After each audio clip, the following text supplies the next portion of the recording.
Hi, everyone. I'm Olivia Charmaine, the founder and CEO of Black Monarch Entertainment, the host of the Tea Live with Olivia Charmaine, and I'm currently minding my Black-owned business. I'm excited to be leading the Grill's Amplifying Diverse Voices in Hollywood Roundtable. Before we jump in, let's meet our panelists. First up, we have E. Brian Dobbins, the executive producer of Blackish and co-president of Artists First. We have Carmen Carrera, an actress and trans rights activist. We have Dion Taylor, the co-CEO of Hidden Empire Film Group. We have the writer, director, and producer, Manjari Makhjani, in the house. We have Samara Nara, the SVP of Equity and Inclusion and Content Strategy at Warner Media. Sanjay Sharma, the founder and CEO of Marginal Media Works, Inc. We're so excited to start this conversation. Let's dive right in. I'm so excited that we were able to pull everyone together for this incredible call. And honestly, thank you so much for your time. So, first of all, I want to check in with you all and see how you're all feeling after the Emmy So White. Dion, Sanjay, how are you all feeling? Look, I think I feel like everyone on this panel, which was, you're a bit shocked, but more importantly, I believe I was more disappointed, just because I felt like we've been fighting this battle for so long, and then last year was a moment where representation and inclusion really was shown, and then to just come right back the following year and have 40 plus Black and brown people nominated, the most ever, and to not see one person, win, as an actor. Obviously we were all excited about Michaela and Debbie Allen and, the few that we got. But when you really think about 100 plus awards given, and then you see on that night 4 were given to us, it's like, it was sad. I mean, it really was. And then to see the camera pan to these different artists that obviously, how hard it was for them to get into the industry, get into these TV shows, which is very hard. And then to just be passed over and over again was just, it was sad, man. And then, my real upsetness came from watching, the cast of Blackish, because that's been such an incredible television show. It's been the closest thing we've had to the Cosby Show. And just watching them get skipped over again, man, I was just like, yo, this is crazy to me. I mean, no, they don't have the budgets like all these other shows. No, they don't have like the giant, marketing thing. But I was just like, man, it's really all we have. And for them to not understand that, it really got me upset. I actually turned the TV off. So that's how I felt. Well, I had a unique perspective and seat for the event, since we were there, and you're mentioning Blackish. It was a hard night. I feel like we're a completely deserving show. I felt like that it's our 3rd time being nominated and having multiple nominations. And I'd be lying if I didn't say I didn't feel a tinge of bitterness about the whole situation. But I think, moreover, I started to get upset with myself, because I don't think this is the Emmys are really set up for us. We have an award show. It's called the Image Awards, right? And I think, and I'm always reminded that when you get invited to somebody else's birthday party, they kind of make the rules, right? They get to choose the wine, and they get to choose what they're serving and what time you get to go home, what time you have to be out of the house. So, I think I'm upset with myself because I think I put too much emphasis on somebody else's party. I think that, Hollywood was started by a group of mavericks, and I don't think that they ever really saw us being a part of that. A group that's like represented here in this panel, and sadly, there's a lot of that is still going on. I mean, there's a lot of things that are going on to improve the ways of the past and the lack of inclusion, but there's still a long way to go. But I think the real answer lies in making sure we're creating structures for ourselves. That's to me what this diversity movement and this inclusion movement is about, more than being attached to old structures or structures that existed that we were never seen as being a part of as they were being built. I think that's right, and I think that it's like on my best days, I'm like, Pixar's an idea. You know, it's like not real. It doesn't mean anything. You know, it's like they're just four dudes. You know, like that's the idea. Is like, what if we make stuff? That's their pitch. You know, and like we just have to make that pitch too. Of like, okay, yeah, you go do this thing, and we go do this thing. On my best days, I'm that way, and on my worst days, I'm like, how do I like fuck him? You know what I mean? Like, how do I take what he has and like fuck him so hard that it hurts, you know, like how do I hurt him? And I do come at it both ways, you know, like I have both sides of me work in tandem, you know, but I am sorry, man, that I appreciate you saying that it hurt. I bet it hurt like hell. And you know, yeah, I appreciate that though. That's real. Yeah, super real. It couldn't be more deserving. The first season, I mean, right out the gate, there are not many shows that pop in culture, especially in today's media landscape where everything is so fragmented. Something comes, something goes, and that show popped in culture broadly, right? And it was so meaningful to all of us, probably our kids. I have two young boys. Like all of these shows that are so transformational in the media landscape. But you're right, Brian. This isn't the system it's built for, right? But ironically, when we talk about product market fit, the show is built for real audiences, right? That's who it's built for. So, look, you know, Olivia, you asked reactions off the Emmys. I mean, as colonized people, I wasn't surprised that The Crown won it all, right? So it was you know not surprising at all to see a show like that take it all, right? It does have a tinge of kind of irony that for all the strides that are made, that talked about, for all the diversity and inclusion funds that are launched and commitments that are made, that we still are working so hard to be 3 times better, 5 times more productive. Dion's made 8 movies in the last 8 years alone, every year, knocked him out. That's Woody Allen. I mean, right? I mean, that's a prolific filmmaker. That's M. Night Shyamalan's just making movies after being exiled from Hollywood, right? Did it himself. Debbie Tyler won the Lifetime Achievement Awards, right? Did it himself, right? Outside of the system. So I agree, Brian. It's making progress inside the structure, and pushing to make our own progress on our own terms, because this isn't a game we win by playing their rules. We're playing a different game, and we have the opportunity to expand the ecosystem and change the culture of the industry itself, right? So we operate with a community mindset to lift each of us up, not out of a scarcity mindset to say, I won, I'm going to take this, right? I have a hard time saying that shows like, you know, The Crown and Hacks aren't deserving. They're great shows. 1000%. I can't take away from the accomplishments and the execution of those shows. I watch those shows. So, you know, I can't help but feel a little conflicted. But, you know, I just, you know, the way that I look at our business, I've never felt like, you know, for better or for worse, anything was going to be handed to me. I think, you know, I speak for all the panelists here. I think we've all felt like we had to go get it.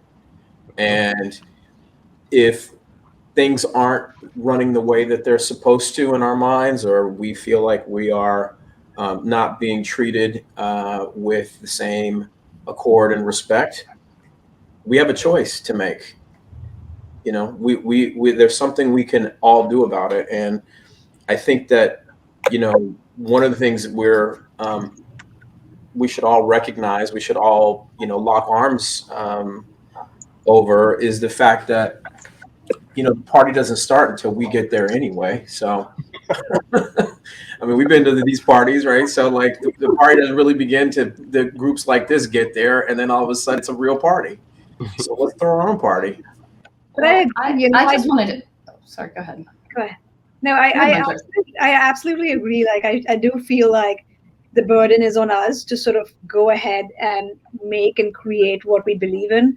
I mean, nobody would have handed me my first feature saying, oh, great, she's done a bunch of shorts. They look great. We'll take the risk and we'll go ahead and give her a feature. I mean, with Skater Girl, it was an independent film that Netflix acquired, but it was very challenging to put it together. But I had to be like, all right, I have to go and raise the funds myself, write this, and show people what I can do to be able to get the next project. And that's exactly what happened. I think it's upon us to sort of really take that risk. We need to take that risk on ourselves. I just wanted to add, like, listen, Brian, I was in the room when you pitched that, and I wanted it very badly, Blackish, and I thought it was a fantastic show, and it still is today, and the impact that it's having on audiences. And I think the thing that's been said here today that's really, really important is the word systems, audience, and most importantly, I think, is who's at the table, who's in those rooms, and who's actually getting to collaborate and partner with all of the great filmmakers and artists, and how we build those systems inside of the large organizations that are distributing this content. But I would step back and say the reaction for the Emmys for me is there's so many wins to take away from there. I'm so tired of the hashtag Emmys so white. I want to perpetuate positivity. And I think the one thing that came out of the Emmys is the representation on the screen. And the point of the Emmys is to, have it on a broadcast television network and show it and be accessible to as big of an audience as possible. How do we get people to go and watch that and see the people is, we got to keep working on that. But most importantly, like, when I was a kid, I was obsessed with SNL. I was obsessed with funny. I was obsessed with all the things that I think, historically have been missing from, those, like, we've had categories of Emmy nominations where they haven't been actual jokes, right? In those shows. And I think that's the thing that I get excited about when I look at what we're doing here. It's entertainment, but we can also have an impact in our storytelling. And I think that, to me, was the convergence of those two things. And I appreciate, Brian, you saying that, like, you do watch Hacks, because I believe that that's a different kind of inclusion. We can all talk about race. We can talk about color as it presents itself, but that is a great story about female empowerment, but most importantly, the journey that people have to go through this industry to get to where they are, and at every step of the way get beaten down. But I think that's really, truly about, what you said earlier, which is that nobody thought that they were going to get anything handed to them, but that says something about this business. We all got here, we're all here, and we're all sitting here talking at this round table. And I think that's the thing that we have to take away and how we move forward. And I think the historic and the systems part of it is, guess what? There's a bunch of hims and thems and all the people that actually brought me up. I know that, and I'm thankful for that. But now it's like, who gets the seat at the table and who gets to talk about this stuff? It's us. So we can be the change in that way. And that's what I'm really excited about. As much as we have the negative reactions from the Emmys, I'm so excited about what the future holds. And the other word that was said here was movement. Let's take this moment that, has happened, and the bad and the negativity, and, like, let's try to change it, right? Like, we have the opportunity to do that. And I mean, I'm excited. Sanjay, Brian, all of us, we talk a lot, and I'm excited to do more of it, So at the beginning of the studio system, it was actors, singers, and dancers, and they would get a contract with the studio, and, then we'd see what happened with them. But now we have people that are, truly so nuanced and diverse and, able to perform in all these different verticals. And I want to know, what has it been like in your roles working with some of these creatives? I'm happy to start if that's helpful, since I think I'm the only person that's at a studio.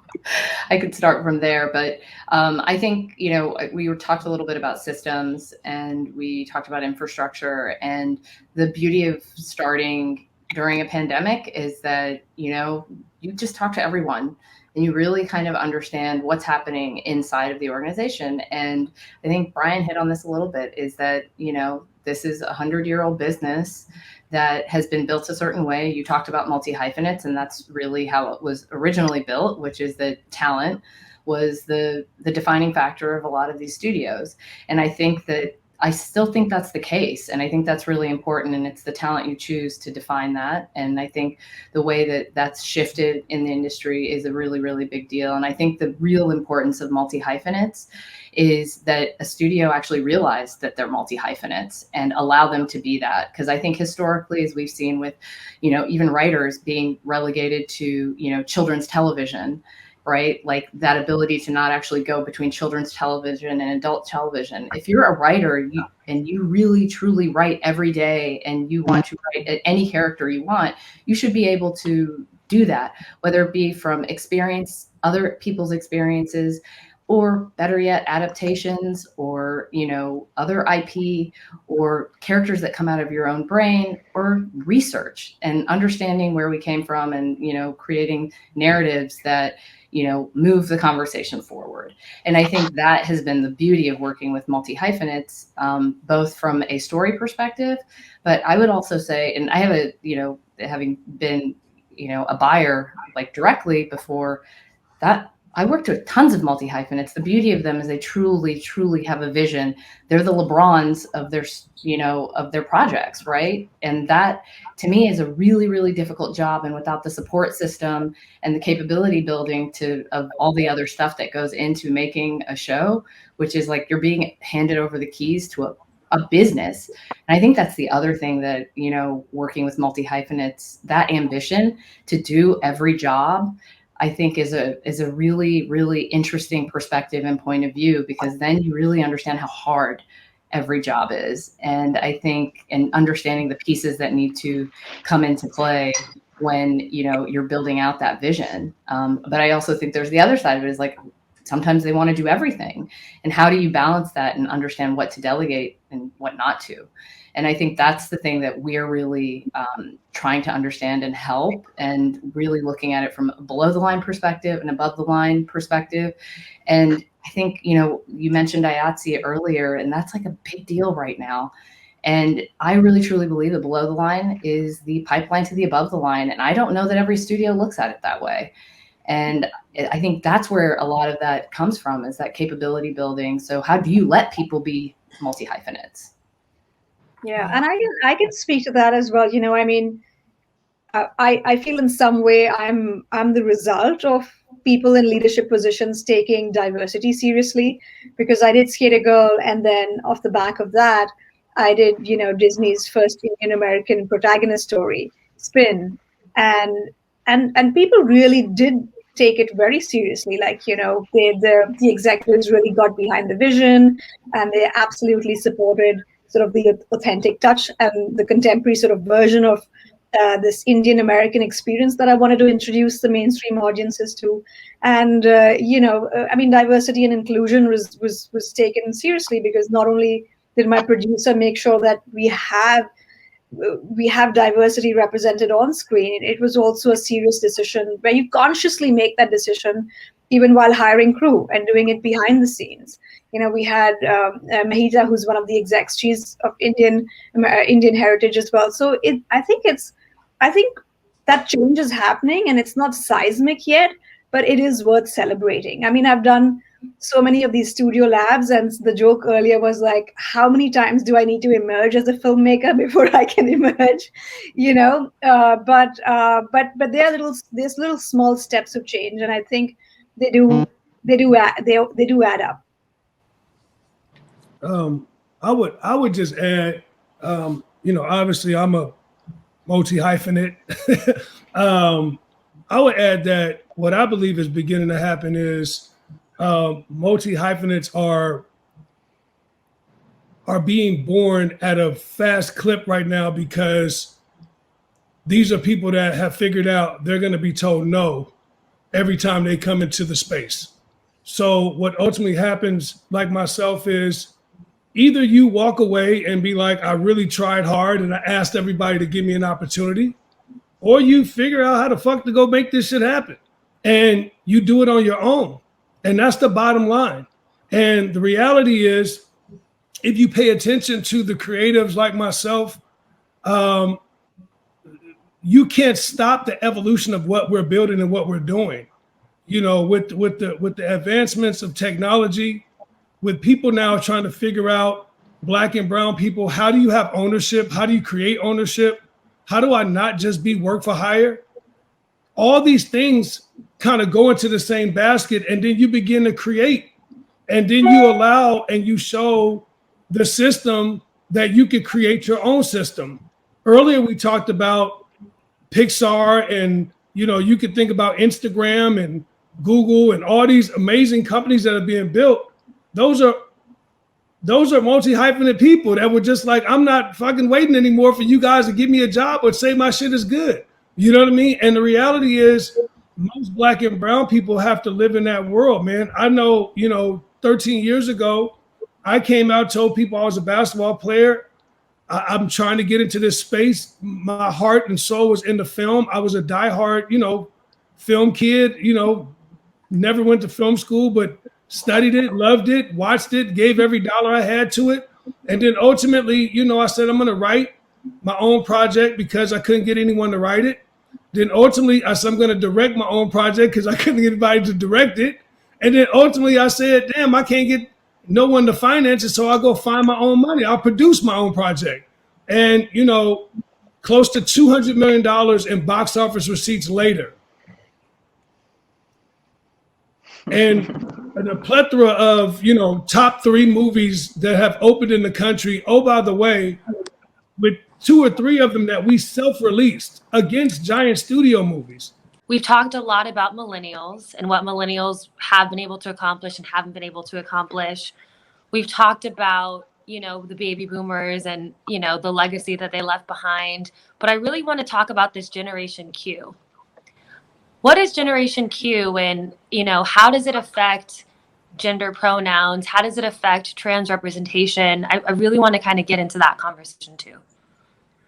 Sure. Yeah. I mean, I think that the way it ties into this conversation and speaking to, everybody here that looks like us is that like the best thing that I can do from my seat of power is to like open the door and like bring people through. And like people did that for me, I mean, like Joey Soloway did that for me and Eileen Shaken did that for me. I mean, like those are my 2 people. Like those are the 2 people that should have done, you know what I mean? Like those are my points of access. And like what I just noticed is like it's still really white. So like then it becomes my job to be like, anybody else over there? And then like, I find a kid named Nina Kim who's 24 years old and she's a genius. She's like Liz Feldman's assistant. She wrote this banging script and I get to bring her in my office and say like, how do we do this? And, it's my job to support those, like Black and brown queer voices that are coming up behind me. And like, it's so fun. Like my pronouns are in my lower third because of them. You know what I mean? Like because of those people, like it's not for my generation, really. It's for them. It's for them to know like I'm a safe person and like I want them to come to me.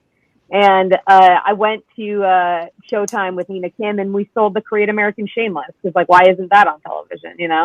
Like easy.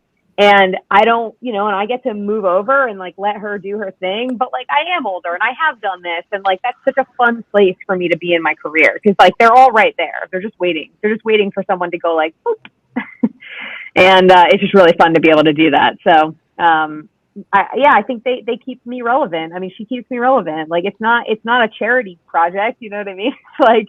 It's like I get to say I found her and like that's awesome, and people get to say they found me and like that's awesome.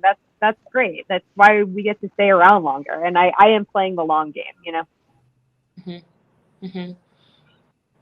Carmen, I want to give you an opportunity to speak. I just feel really honored to be on this panel because I think you guys are all super amazing. Everything that you do, and just opening the door and writing stories for people that we don't get to see quite often really means a lot. And I think that we have the power to change the world through the work that we do, and that's by giving people the perception of possibility. And when it comes to trans representation, more specifically, I'm finding that the real world is changing so quickly because of social media and because we have access to find community and to really grow and prepare ourselves for what the real world is asking for. I don't feel that, television or movies are reflecting 100% of that growth, mostly because a lot of us within the industry, don't really know what's going on out there. We don't know what the lives of trans people today look like.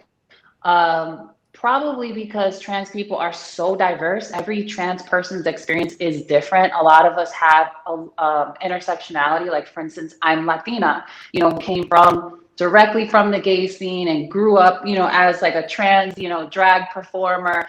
And then, found a lot of opportunity in other areas of the industry. So for me, my experience, I've grown so much from what I see on television now, which is a lot of like folks profiting off like the trans like trauma stories of violence and abuse, which does happen a lot. But given this like new generation's influence on educating us on what words we should be using, even using our pronouns, like that's something that for me as a trans person, it's mind-boggling to see how many cis allies actually support the fact that we want to make it known that these are our pronouns, and how normal that's becoming. So I think that I'd love to see just like all of these nuances being represented more and worked into the storyline. Because as a trans person outside of entertainment, I want to find inspiration on TV, for my life and what it means being a millennial, trans millennial, having my own business, but also working through real life situations, dating, family, finding love, spiritual connection, like just thinking bigger picture. And also, hopefully if I'm able to be in the writing room, give some of my bits and pieces of my story to create other characters under the trans umbrella that are just as important, because there's so many different storylines that I think a lot of shows today will benefit from. Mm-hmm. Mm-hmm. I want to shift the conversation and really just talk about what are some ideas that we're really excited about in terms of holding people accountable. We talked about a little bit showrunner accountability, paid shadowing programs, things like that. Like what are we fired up about in terms of in our new roles or the roles that we've been in and the path we're forging moving forward? I can take some version of that. I will say that I'm really, really excited about the work we're doing just in terms of really understanding where the needs are and really, I'll tell you one thing in particular that we worked on over the last year and a half that I've been there. Started April 6th of last year. And one of the big things that I found when I was a studio exec or network executive and then previous to that as a manager was that how do you make sure that the people that are in hiring positions and leadership roles on our shows understand what their responsibility is generally? Like something as simple as just understanding the demographic makeup of the city that you're shooting in and understanding what you can do there behind the scenes and on camera, right? And if that's the city that is you're actually portraying the story of, what does that mean? And how are you portraying that to an audience? Because every way, especially if it's present day, right? And then when you're thinking about the future or a future state, how are you representing that? And how are we showing what, could be the best version of what this could be, right?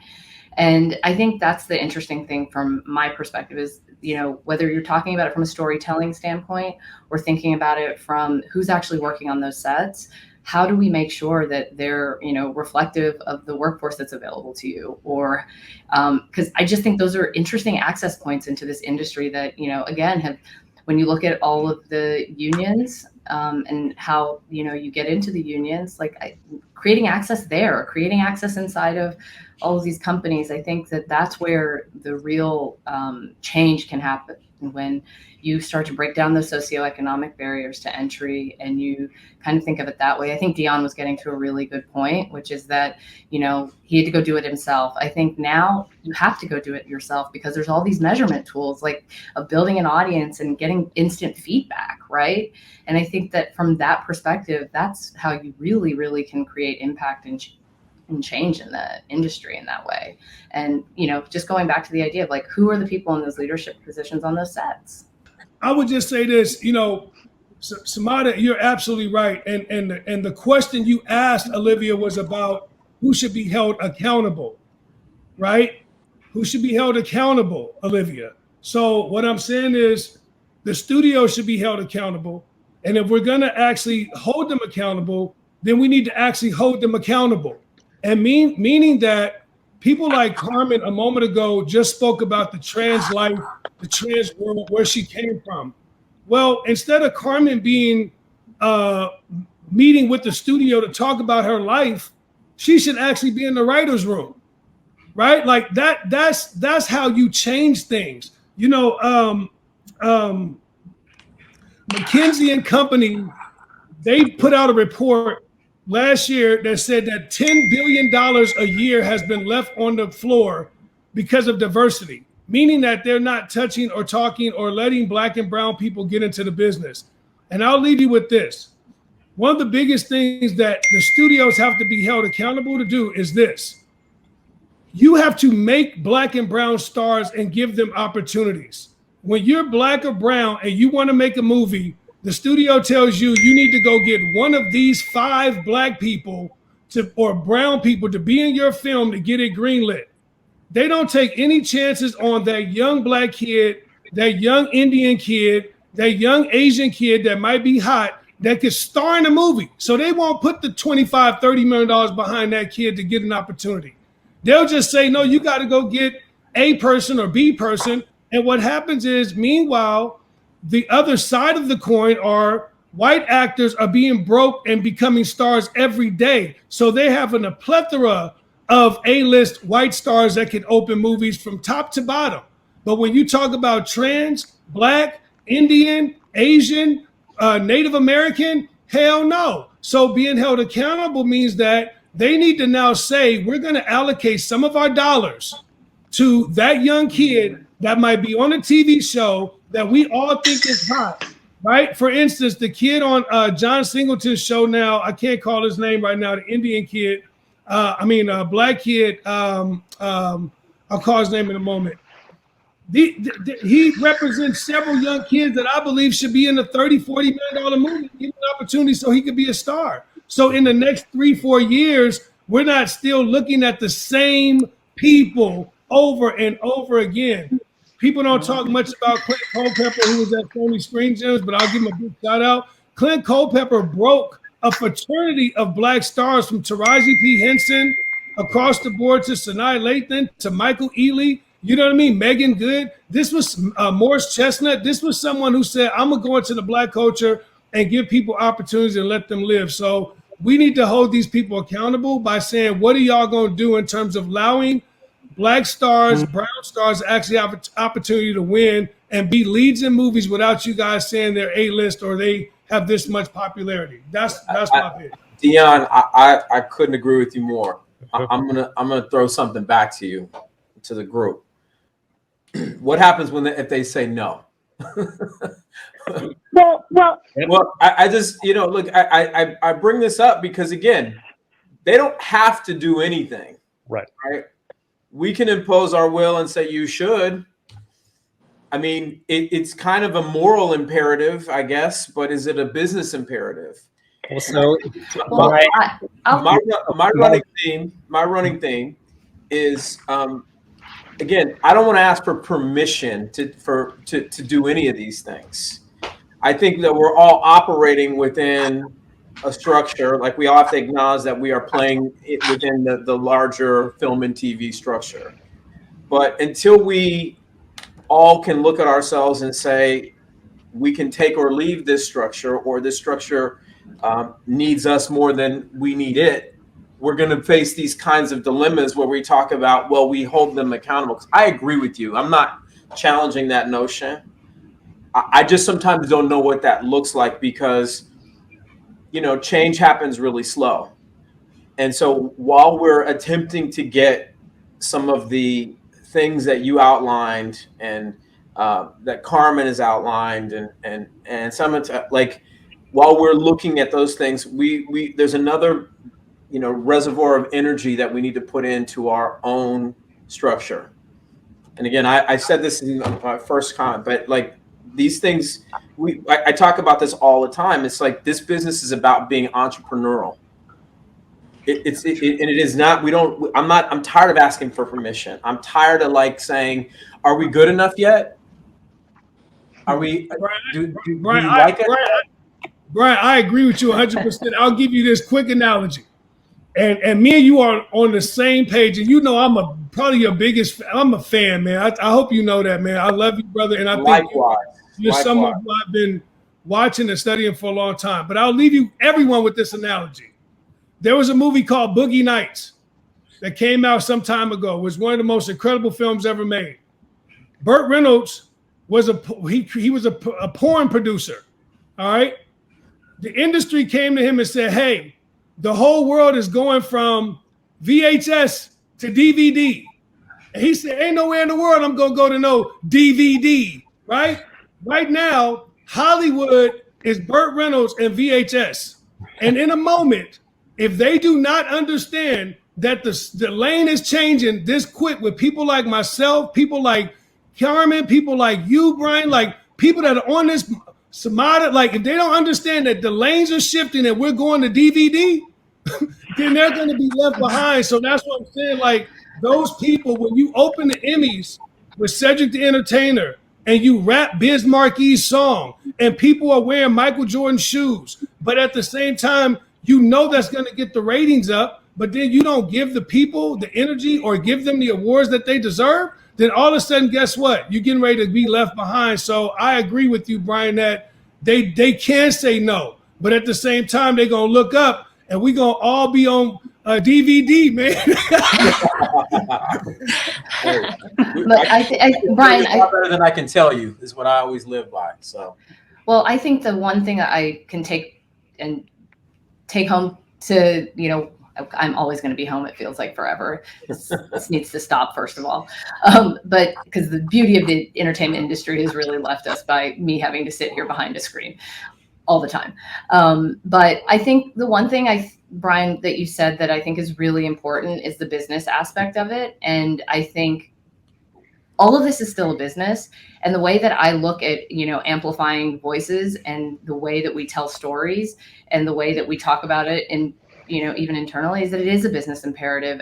It's if we talk about this as a moral imperative, it loses every bit of, weight. It has to be a business imperative. And that's the way, we look at it. And I'm really, really, bullish about what the next, 5 to 10 years holds in this business. And the people on this call being able to, again, make this the movement, not, just things that people are saying. And I think to your point, Dion, of like, the actual dollars that are going towards it is, incredibly important. But I think also it's about how do you set those people up for success?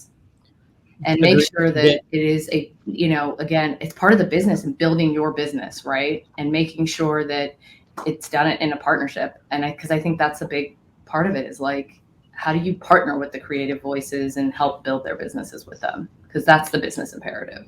To that point, and Dion, what you're saying, I couldn't agree with more. The issue is we passed DVDs and we're on to streaming, right? And the industry has to understand at some point it will by force, because we're starting to do it on our own anyway, right? That demographics is destiny, right? So this population set is the dominant population set in the country and the world. The United States is minority majority among people under 30 in 21 of 25 major media markets in the country right now, right? That's not 2045, that's today, right? You look at the movers of culture, you look at the movers of commerce, you look at just demographic trends in the United States, right? Asians, Latinos, Blacks, LGBTQ, instance of interracial dating, interracial marriage, international marriage, adoption, gay marriage and adoption. This is a nonlinear algorithmic curve. It doesn't go backwards. Sorry, guys. Right? So what am I excited about, Olivia, is transparency and data. Right? Maybe that's because I'm a nerd. Maybe that's because I'm a Hollywood reject who went into tech and came back into Hollywood now. But the antiseptic quality of sunlight shining on this industry makes things undeniable, and the industry has been very, very hard to get a clear window into. So I'll leave with a couple of data points, right? Of all the majors and mini majors, right? That's 11, call it a dozen studios, mini studios. I think this is UCLA research from Brother Darnell Hunt. 91% of studio heads, 93% of senior execs, 86% of unit heads are all white, right? I've had producing peers saying to me, it's so hard being a white guy producing these days, right? And I'm like, really? Because according to Variety, over 900 active overall producing deals, 3% are Asian, 3% are Latino, okay? 15% are Black, right? So that's the data, right? That's the reality. And so the more transparency and the more we start to peel back what's hidden about this industry, the historic trading relationships, the historic gatekeeping functions that sort of serve to say, I'll let you in, I'll let you in. That's going to start to change. It's going to start to change by force. And in a streaming landscape, we don't have to use the same financial metrics that Hollywood has used, right? Dion said it. To get a movie greenlight, you need one of these 3 Black actors, right? You actually really need one of these 10 white actors, right? That'll get your movie greenlit, right? In a streaming landscape, that doesn't matter, right? Manjari's movie does numbers in India, it does numbers in the US, it does numbers around the world, right? And so talk that shit, Sanjay. Talk that shit, man. That's global content. That's the global landscape, right? And in the global landscape, 67% of the world is Asian, right? Throw in Africa and the African diaspora. That's what I'm saying, right? The change is undeniable, right? The change is undeniable, right? And so we're feeling it. We're feeling it in the politics of this country, and the media industry is not that different, right? It's a small group that's held power, and incumbent power does not give itself up. And it likes fragmentation of others, right? And so the more we're on the same page and united about this as otherized people, as outsiders, as marginal voices, right? The less the industry can really do anything about it, right? So we got to keep doing what we've been doing. Nobody gave us anything. We made our own ways collectively, and we did it kind of independently. What I'm excited about is we can do it together now, right? Yeah. But not by othering a whole other group, in my opinion. Well, everybody, like Maxine Waters said, I'm reclaiming my time, and I want to make sure you guys can all reclaim yours. Thank you so much to our panelists and our audience for tuning in. We hope to see you soon.